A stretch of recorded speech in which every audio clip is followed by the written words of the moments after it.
దేవుని స్తోత్రం, హల్లెలూయా. మనము నేర్చుకున్నది ఏంటంటే సందేహపడవద్దు. పేతురులాగా మనము సందేహపడవద్దు. నీవే అయితే నీతో కూడా నీలాగా నీ నడిచే మార్గాన్ని అని చెప్పి సందేహపడాల్సిన అవసరం లేదు. వెళ్ళడమే, యేసుని వెంబడించడమే. యేసయ్య మనల్ని పుట్టించాడు, యేసయ్య మనల్ని రక్షించాడు.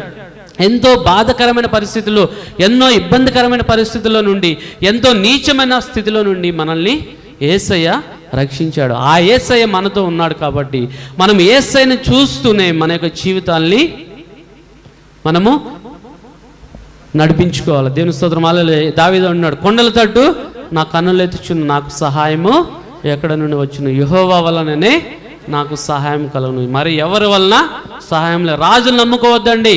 ఈ లోకంలో ఎవరిని నమ్ముకోవద్దు. నీకు ఏదైనా సమస్య వచ్చిందా, నీకు ఏదైనా బాధ వచ్చిందా, యేసయ్యను నమ్ముకో, యేసయ్యకు ప్రార్థన చేసుకో. యేసయ్య నీ బాధను తీసివేయడానికి సిద్ధంగా ఉన్నాడు. నీ యొక్క బాధను ఎవరికి చెప్పుకోలేకపోతున్నావా, నీ యొక్క బాధను ఎవరికి షేర్ చేసుకోలేకపోతున్నావా, మోకాళ్ళు నుండి ప్రార్థన చేయి. దేవుడు నీ యొక్క బాధను తీర్చడానికి సిద్ధంగా ఉన్నాడు. నీ యొక్క చదువులో వెనుకబడి ఉన్నావా, నువ్వు బాగా చదవలేకపోతున్నావా, లేదా నీకు ఇంకా ఉద్యోగం లేదా, లేదా నీకు ఆర్థిక సంబంధమైన విషయాలు ఉన్నాయా, లేదా నీకు అనారోగ్యంతో ఉన్నావా, నువ్వు యేసయ్యను ప్రార్థన చేయి. యేసయ్య నీ యొక్క మార్గాన్ని ఏం చేస్తాడంటే గాడిలో పెడతాడు, సరళం చేస్తాడు. ఆ యొక్క సరళం చేసినప్పుడు మన యొక్క జీవితంలో ఎన్నో రకాలమైన ఆశీర్వాదాలు ఉన్నాయి. మా యొక్క కుటుంబమే కాదండి, సంఘంలో చాలా కుటుంబాలు ఉన్నాయి ఆ విధంగా ఆశీర్వాదం పొందిన కుటుంబాలు.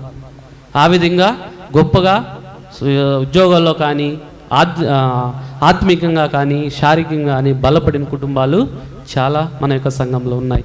ఎందుకు ఆ విధంగా ఉన్నాయంటే వాళ్ళు ఎవరిని పట్టుకొని ఉన్నారు అంటే యేసయ్యనే పట్టుకొని ఉన్నారు. మళ్ళా ఎవరిని పట్టుకోలేదు, యేసయ్యను మాత్రమే వాళ్ళు పట్టుకొని ఉన్నారు. యేసయ్యను పట్టుకొని ఉన్నట్లయితే మన యొక్క జీవితము సరళమైపోతుంది. కాబట్టి మన యొక్క మార్గాన్ని వంకర టింకర మార్గంగా ఉంచుకోకుండా స్ట్రైట్గా నడిచే మార్గంగా ఉంచుకొని పేతురులాగా ఆ సందేహపడకుండా, ఎంతో సందేహం లేకుండా, తోమా కూడా ఏం చేశాడండి, సందేహపడ్డాడు కదా, సందేహపడ్డాడు. తోమా కూడా యేసయ్యను, నిన్ను సిలువేశారు కదా, నువ్వు చనిపోయావు కదా, నువ్వేనా, నువ్వు ఇంకేమన్నా దయ్యమా అని చెప్పేసి అన్నాడు. అన్నప్పుడు ఏం చేశాడంటే యేసు ప్రభు వారు ఏం చేశారండి, ఆయన సందేహాన్ని తీర్చడం కోసం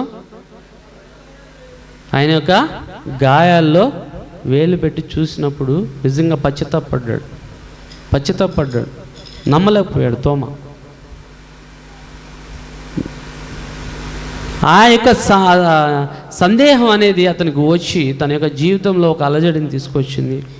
తర్వాత సందేహాన్ని తీర్చుకొని వెంటనే యేసుకి శిష్యుడు అయిపోయి, యేసుకి ఆయన అనేక దేశాల్లో ఆయన ప్రకటన చేస్తూ చివరికి ఇండియాలోకి వచ్చి ఇండియాలో ఆయన చనిపోయాడు అనమాట. ఆ విధంగా సందేహపడవద్దు. మనము సందేహపడకుండానే మన యొక్క జీవితాన్ని యేసు వైపుకు త్రిప్పుకోవాలి. యేసు వైపు త్రిప్పుకొని మన యొక్క జీవితాలను ఏం చేసుకోవాలంటే ఆ యొక్క మార్గాల్ని యేసు మార్గంలో మనం నడవాలా. ఇతరుల మార్గంలో ఇతరులను వెంబడించొద్దండి. ఇతరులు చెప్పే మాటలు వినొద్దు. అక్కడికి వెళ్తే స్వస్థత వస్తుంది, ఇక్కడికి వెళ్తే స్వస్థత వస్తుంది, లేదా ఇక్కడికి వస్తే స్వస్థత వస్తుంది అని చెప్పి నమ్మొద్దు. మీరు యేసుని నమ్మండి, యేసుని వెంబడించండి, యేసు యొక్క మార్గంలో నడవండి. దేవుడు మీ యొక్క మార్గాలను సరళం ఎటువంటి సమస్య ఉన్నా, ఎటువంటి క్లిష్టమైన సమస్య ఉన్నా, నిజంగా నా యొక్క జీవితంలో కూడా చాలా సమస్యలు, ఆఫీస్లో పనిచేసేటప్పుడు ఈ ప్రాబ్లం ఎలా సాల్వ్ చేయాలనేది వచ్చేది.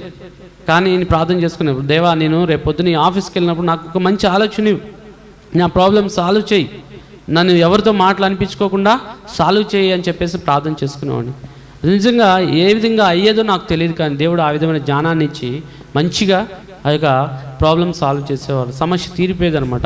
ఆ విధంగా మనం కూడా ఎటువంటి సమస్య ఉన్నా, ఎటువంటి బాధ ఉన్నా, ఎటువంటి ఇరుకు ఇబ్బంది ఉన్నా యేసు వైపు చూస్తూ మనం నడిచినట్లయితే మనకి జీవితాల్లో మేలులు పొందుకో. ఆ విధంగా పేతురు కూడా యేసు వైపు చూశాడు, యేసుని అడిగాడు. కొన్నిసార్లు పడిపోయేటప్పుడు యేసుని అడిగాడు, రక్షించమని అడిగాడు. తన యొక్క జీవితంలో ఆ యొక్క గమ్యస్థానాన్ని చేర్చుకున్నాడు. మన యొక్క జీవితంలో కూడా ఆ విధంగా ఉండాలని చెప్పి మిమ్మల్ని అందరిని కోరుకుంటున్నాను. దేవుడి యొక్క చిన్న మాటలు దీవించును గాక. ఆమేన్.